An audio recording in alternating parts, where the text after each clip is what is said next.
when a mechanic, struggling to keep his business afloat, found himself caught in a deadly game of power and corruption when a mysterious woman came into his life. At exactly 2:16 a.m., the rain turned the world to lead. The street glistened heavy and slick, reflecting the sodium glow of a single street lamp. Silence hung like damp fog, broken only by the relentless drum of water on asphalt. Jake Dawson's bones ached as he slammed the shop door shut, a busted radiator dangling from one grease-stained hand. Clang! The noise ricocheted through the steel ribs of the empty night, sharp as a gunshot. "God damn it," he growled, his voice rough, half swallowed by the storm. The radiator hit the ground with a wet, metallic thud. It wasn't just a car part. It was rent, the gas bill, his mom's prescription meds, and Clyde's muffler, welded more out of guilt than sense. Nothing worked. Not the radiator, not the shop, not Jake's life. He was 32, and the world felt like it was collapsing under its own weight.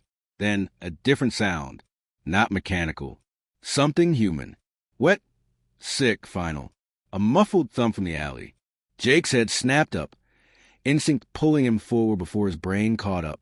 He sprinted, boots slipping on rain-slick concrete, chest tight, heartbeat louder than the thunder. Rounding the corner, he saw her, a woman, crumpled beside the dumpster like a discarded rag. Designer heels, one snapped. Blood streaked her cheek, mixing with rain. Her expensive blouse, silk and torn at the shoulder, clung to her skin like wet paper. She tried to crawl, nails scraping concrete, breath coming in broken sobs. She looked up at him, eyes wide, haunted. "Please," she whispered, voice barely audible over the storm. "Don't let them take me back." Jake didn't ask questions. He moved fast but careful, kneeling beside her, hands hovering just above her trembling form, unsure she'd let him touch her. "Hey," he said low, gentle. "You're safe now, okay?" She flinched at a distant car horn, eyes darting. "Okay," he repeated, voice firmer. She nodded once, barely, and collapsed into his arms. Inside the garage, the air smelled of oil and old rain. A fluorescent light buzzed overhead, casting stark shadows. The roof leaked in the far corner, a steady drip-drip into a rusted bucket. The heater wheezed, barely functional. Jake set her on the old couch by the back wall, burn marks and duct tape, seams giving it character. He draped his jacket over her soaked shoulders. She was shivering so hard her teeth clicked.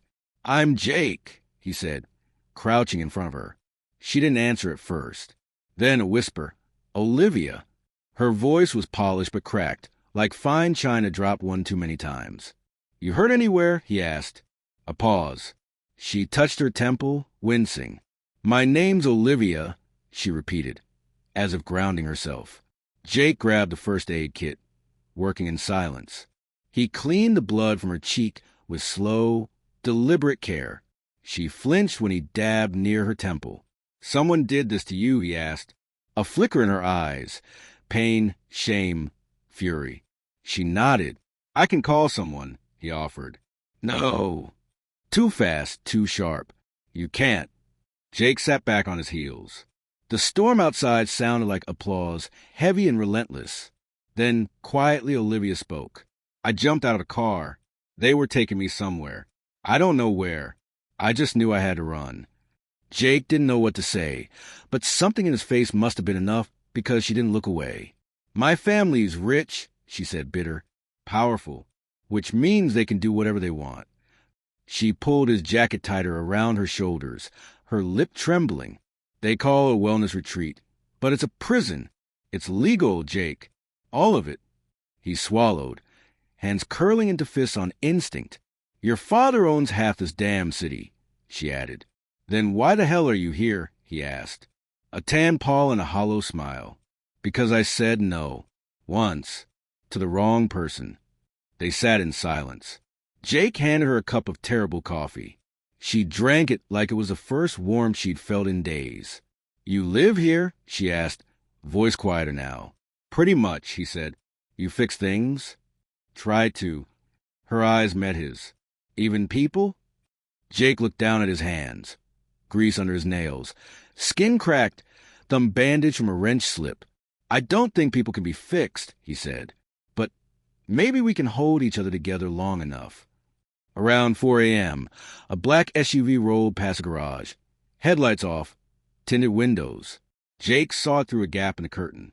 He stepped outside, standing tall in the rain. The SUV stopped. He didn't move. After a beat, it pulled away, disappearing down the street. When he returned, Olivia was on her feet, arms crossed tight. "They found me." "Not yet," Jake said. "You don't understand," she whispered. "They don't stop." He stepped closer. "Then neither will I." She looked at him like she couldn't believe he meant it. "I don't know you," she said. "You don't owe me anything." "You're right," Jake said. "But you're bleeding and scared in this place." He gestured at the rust and ruin around them. "Might be nothing to most people, but tonight, it's yours." At dawn, the rain stopped. Jake found a clean shirt for Olivia. Oversized, soft. She changed in the bathroom, emerging with damp hair and bare feet. He'd made toast and eggs, and they sat on mismatched stools, eating like old friends. Or maybe like people pretending the world wasn't on fire. "There's a key," Olivia said suddenly, her voice steady now. "In my father's safe at the Bank of L.A. It proves everything. The shell companies, the bribes, the clinic." Jake looked at her. "I can't do it alone," she said. "But if we got it, we could burn the whole thing down." Silence. Then Jake nodded, slow. "Okay." She blinked. "You don't even know me." He smiled just a little. "I know enough." When Olivia took his hand, it wasn't shaking. The garage felt smaller in the gray morning light, the weight of the night settling into their bones. Jake's mind raced. A key, a safe, a powerful man who owned half the city. He wasn't a hero. Hell, he could barely keep the shop afloat. But Olivia's eyes, sharp with determination despite the bruises, made him feel like he could be something more. "We need a plan," he said, wiping his hands on a rag. "Your father's not going to leave a safe like that unguarded." Olivia nodded, setting her plate down. "The bank security is tight, but I know the codes. I used to go there with him as a kid. He thought it was cute, showing me his empire." Her voice dripped with disdain. "The safe's in a private vault. Biometric lock, his fingerprint. And guards. Always guards." Jake leaned back, arms crossed. "Fingerprint's a problem. Guards are a bigger one. You got any allies? Someone who can get us close." She hesitated. "Maybe. My cousin, Ethan. He's not like the rest of them. He's been trying to get out from under my father's thumb for years. But I haven't spoken to him since I ran. He might not trust me." "Worth a shot," Jake said. "We need someone who knows the lay of the land." Olivia pulled his jacket tighter around her. "Ethan's in deep with the family business. If he's turned, we're done." Jake nodded. "Then we move careful. You got a way to reach him." She pulled a burner phone from her bag. Small, cheap, the kind you buy when you're running. "I kept this, just in case." She dialed, her fingers trembling slightly. The call connected, and her voice shifted, softer, almost childlike. "Ethan, it's me." Jake watched her face as she spoke, her expression a mix of hope and fear. The conversation was short, clipped. She hung up, exhaling. "He'll meet us. Tonight. The pier." "Good," Jake said. "We'll need a car. Something fast, reliable. Mine's a piece of junk." Olivia raised an eyebrow. "You own a garage." "Yeah, and every cent goes to keeping it open." He shrugged. "I'll borrow one from a buddy. He owes me." The day passed in a blur of preparation. Jake worked on a car, a '98 Mustang. He'd been fixing up for a friend. It was fast, unassuming, perfect. He checked the tires, the oil, the brakes, his hands moving on autopilot while his mind churned. Olivia sat on the couch, writing in a notebook she'd found in a drawer, sketching out the bank's layout from memory. Her focus was intense, her pen scratching furiously. "You're good at this," Jake said, glancing over. "I've had to be," she replied without looking up. "You don't survive my family without learning how to plan." By dusk, they were ready. Jake drove, the Mustang's engine purring as they headed to the pier. Olivia sat beside him, her face pale but resolute. The city lights blurred past, a kaleidoscope of neon and shadow.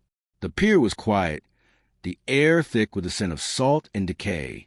Ethan was waiting by a bench, a lanky man in his late 20s with sharp features and nervous eyes. He wore a tailored jacket, but his posture screamed unease. "Liv," he said, voice low. "You look like hell." "Thanks," she said dryly. "This is Jake." Ethan sized him up.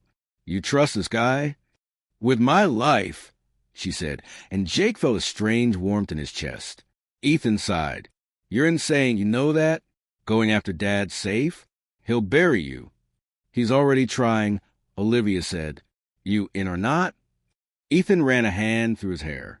"I'm in, but we need more than a sketch and a prayer. The vault's got cameras, motion sensors, and a panic button. And Dad's got people everywhere." Jake leaned forward. "Can you get us his fingerprint?" Ethan frowned. "Maybe. He's got a private office at the bank. Keeps a spare key card there. If we can lift his print off something, glass, pen, whatever, it might work." "Might?" Olivia asked. "It's not an exact science," Ethan snapped. "You want miracles, find a priest." Jake held up a hand. "We'll take what we can get. You got a way in?" Ethan nodded. "I've got access to the employee entrance. After hours, it's lightly guarded, but we'll need a distraction." "I can handle that," Jake said. "Got a smoke bomb recipe from an old job. Should buy us a few minutes." Olivia's eyes flicked to him, impressed. "You're full of surprises." "Stick around," he said, grinning. The plan came together like a patchwork quilt. Rough, but functional. Ethan would get them into the bank through the employee entrance. Jake would set off the smoke bomb in the lobby, drawing security's attention. Olivia would lead them to the vault, using Ethan's stolen key card and her father's lifted fingerprint. If everything went right, they'd be in and out in 10 minutes. If, at 1 a.m., they parked the Mustang 2 blocks from the Bank of L.A., the city was asleep, the streets gleaming under fresh rain. Ethan handed Jake a key card and a small plastic film with a smudged fingerprint. "Don't screw this up," he said. Jake pocketed it. No pressure. They moved silently, hoods up, blending into the shadows. Ethan swiped the key card at the employee entrance, and they slipped inside. The bank's interior was all marble and glass, cold and imposing. Jake's heart pounded as he lit the smoke bomb and tossed it toward the lobby. It hissed, filling the air with thick gray haze. "Go," he whispered. Olivia led the way, her steps sure despite the tension in her shoulders. Ethan followed, muttering about how they were all going to die. The vault was down a long hallway, behind a steel door with a biometric scanner. Olivia punched in the code, her fingers steady. Jake pressed the film to the scanner, holding his breath. Click. The door opened. "Damn," Ethan whispered. "It worked." Inside, the vault was a fortress of steel boxes. Olivia zeroed in on one, her father's. She entered another code, and it popped open. Inside was a small black case. She opened it, revealing a single USB drive. "That's it." Jake asked. "It's enough," she said, tucking it into her pocket. An alarm blared. Red lights flashed. "Shit," Ethan hissed. "They know we're here." "Run," Jake said. They sprinted back to the hallway, smoke still curling in the air. Guards shouted in the distance, boots pounding. Jake led them to a side exit, kicking it open. The Mustang was waiting. They piled in, and Jake floored it, tires screeching. Headlights flared behind them. A black SUV, just like the one from the garage. "They're on us," Olivia said, her voice tight. Jake swerved through traffic, the city a blur. The SUV gained, its engine roaring. "Hold on," he said, yanking the wheel. They skidded into an alley, too narrow for the SUV. It slowed, then stopped, blocked. "Nice," Ethan said, breathless. "Don't celebrate yet," Jake said, checking the rear-view mirror. They ditched the car in a parking garage and split up, agreeing to meet at a diner across town. Jake and Olivia walked, hoods up, her hand brushing his. "Thank you," she whispered. "Don't thank me yet," he said. "We got to get that drive somewhere safe." The diner was a 24-hour joint, all chrome and neon. Ethan was already there, nursing a coffee. "You're late," he said. "Had to be sure we weren't followed," Jake replied, sliding into the booth. Olivia pulled out the USB drive. "This has everything. Bank records, contracts, proof the clinic's a front for human trafficking. My father's been selling people, kids, women, to private facilities. It's all here." Jake's stomach churned. "Jesus." Ethan leaned forward. "If we leak this, he's done. But he'll come for us. All of us." "Then we hit first," Olivia said, her voice steel. "I know a reporter. Sarah Klein. She's fearless. She'll run it." Jake nodded. "Do it." Sarah Klein met them at a motel the next night. She was a wiry woman with sharp eyes and a no-nonsense attitude. "This better be good," she said, taking the drive. "It's better," Olivia said. "It's the truth." Sarah plugged the drive into her laptop, her face growing paler with every file. "This is monstrous. I'll need time to verify, but if it's real, I can have it out in 48 hours. "Do it fast," Ethan said. "He's already looking for us." The story broke 2 days later. Headline screamed, "L.A. tycoon linked to human trafficking scandal." The city exploded. Protests outside the Bank of L.A. Olivia's father's face plastered across every news channel, his empire crumbling. Jake and Olivia hid out in a safe house Ethan arranged, a rundown apartment in a forgotten part of town. They watched the news on a grainy TV, her hand in his. "We did it," she whispered. "Yeah," Jake said, but his eyes were on the window. He hadn't forgotten the SUV. That night, it came, a crash at the door. Men in black masks, armed. Jake tackled Olivia to the ground as gunfire erupted. Ethan screamed, hit, blood pooling. Jake dragged Olivia behind the couch, grabbing a wrench from his bag. He swung, cracking a man's skull. Another went down with a kick to the knee. "Run," he yelled. They fled through a back window, landing hard in the alley. The Mustang was gone, so they ran on foot, hearts pounding, until they reached a crowded street. Safety in numbers. Olivia's eyes were wild. "Ethan, we can't go back," Jake said, pulling her close. "He gave us this chance." A week later, they were in a new city, new names, new lives. Sarah's article had sparked a federal investigation. Olivia's father was in custody, his empire in ruins. The key had worked. They sat in a cheap motel room, the TV off for once. Olivia's bruises were fading, her eyes brighter. "What now?" she asked. Jake looked at her, his heart fuller than it had ever been. "We keep going. Together." She smiled, real this time. "You don't owe me anything, you know." "I know," he said, taking her hand. "But I want to." Outside, the rain started again, soft and steady. But this time, it didn't feel heavy. It felt like a promise.